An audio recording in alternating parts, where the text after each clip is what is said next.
Hi, it's Craig here. Welcome to my guitar channel. Today I'm going to be looking at my 4 guitars in my personal collection. I've got 2 acoustics and 2 electrics, and I'm going to do a quick overview of each guitar, the pros and cons of it, and then I'm going to decide which one, if any, I might sell or trade in. So I hope you enjoy this video, and let's go. So guitar number 1 is my Yamaha Electro-Acoustic. I've had this for about 25 years. I bought it in Denmark Street in London. Can't remember exactly how much it was. It was a mid-price, but it's probably been my go-to guitar, both for recording and some live shows in London, and for just practicing at home. One of the reasons is it's nice and quiet, so you can play. It's not going to annoy the neighbours. And critically, if you don't play that much, the nylon strings mean that it's much softer on your fingers. So you don't get what you'll probably know about if you play electric guitar, blisters on your fingers. So you can play this once every month, come back to it, and you won't get blisters on your fingers. And it sounds really nice. So here, a bit here.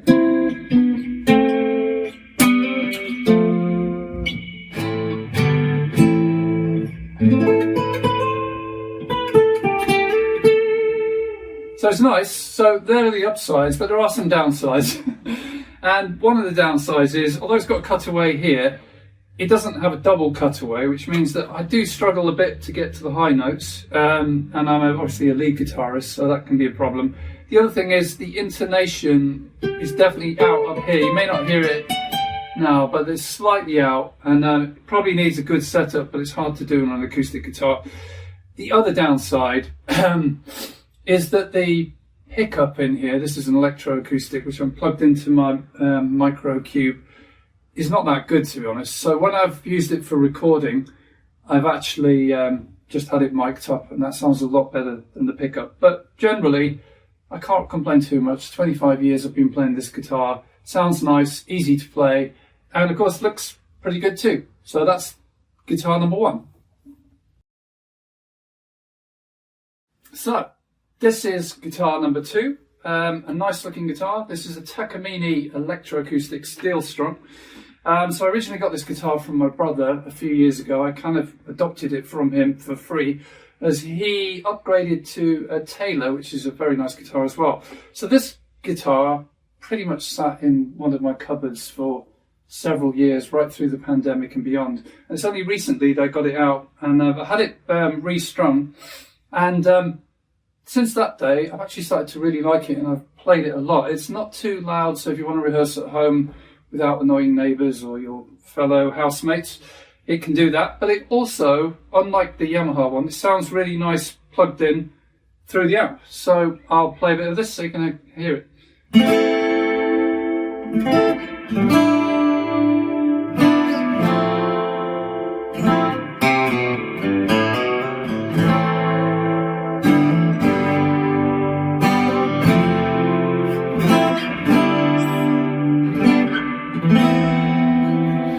Sustain's really nice, it's really bright, great pickup. To be honest, I'm very happy with this guitar, and I'm sorry that it's sat in the cupboard for several years, but it's out and about now and I play it pretty much daily. So that's guitar number 2.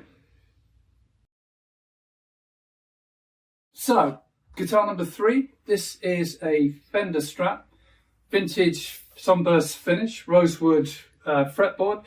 So we've got a humbucker and 2 single coils, but critically different to my other Strat, which I'll show you in a moment, is that this has got a Floyd Rose locking tremolo system. So it locks here and it locks here, and then you can do all kinds of weird dive bombs and things with the tremolo arm, which I'll show you in a second. But the plus points of this guitar is it does sound great for sort of rock stuff. So and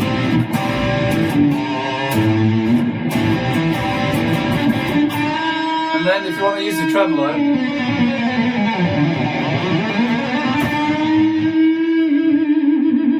all that kind of stuff.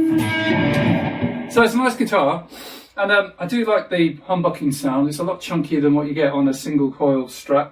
But the downsides of this guitar, if I'm honest, are I find it really fiddly. So to adjust the tuning once you've got it locked here, you've got to move these little things. I've got quite big hands. I find it hard to tune, and then as I'm tuning, I kind of pull the bridge up and then it moves the tuning and it's not quite right. So that's a bit fiddly. I prefer the standard Strat layout. But also, if you break a string, and I only just discovered this recently because thankfully I don't break too many strings, but when I did break a string on here, you realise that the whole thing just goes out. So you lose all the tuning, you lose all the intonation, everything, and you basically got to start from scratch or know what you're doing and have it set up again. So I'm a bit paranoid that I'm going to break a string like in the middle of a song and then the whole thing goes out of tune. But like I said, it's got great sounds. The tremolo arm is really good. And quite a few people have commented that it looks great. So there you go. That was guitar number 3. So I'll let you into a secret straight off the bat. This is probably my favourite of the 4. So I'm not going to be selling it. But anyway, I've had this guitar for maybe 20 years. Again, I bought it in London, I think in one of the Denmark street stores. And I've used it on 3 studio recordings. I've used it at home. I've used it with friends' recordings. I haven't actually played it live, but it is a really good guitar. I don't know what it is. It just feels really comfortable for me. And I really like the sound. So it's single coil pickups.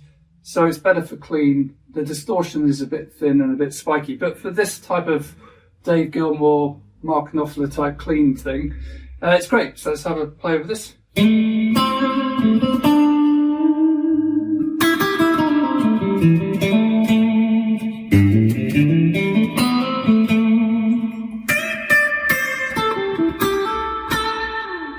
So you get the idea. It's really nice. It's good for rhythm as well. I should have said you can do like.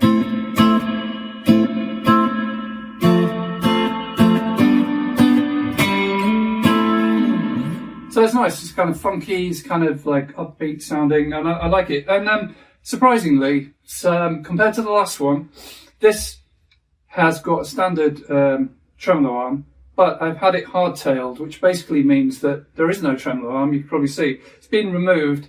And when it was set up like this, they actually set the bridge to be flat against the body. The upside of that is the tuning is really good. So I think it stays in tune more than the Floyd Rose one, which is quite a testament to how good the hard tail tremolo is. So great guitar. It's never let me down. I get it restrung every so often, and yeah, and I love it. So that was guitar number 4.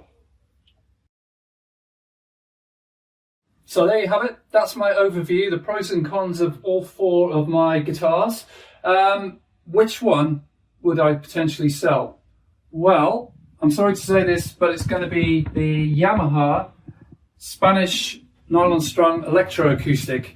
Now, I've had this for over 25 years and it has been a very nice guitar, and I would be sorry to actually sell it, but the electrics inside when you use it through an amp are not great, making it really unusable through an amp, to be honest. And then it has a very high action, which you probably can't see here, but so it makes it quite awkward to play. But the other downside is, as I mentioned in the earlier clip, that the intonation for some reason is out when you go above the 12th fret. And if you're someone like me who likes to play right across the fretboard, even really high, you don't want to hear notes that are going out higher up. So I do like the sound of it, and I do like the lightness and the volume, etc. But what I probably would do is trade this in for a more advanced model, probably like a double cut version with more advanced electronics. Could be Yamaha, could be a Fender Electro-Acoustic, but so that's the verdict. So thank you for watching the video, and hopefully I'll see you on the next one.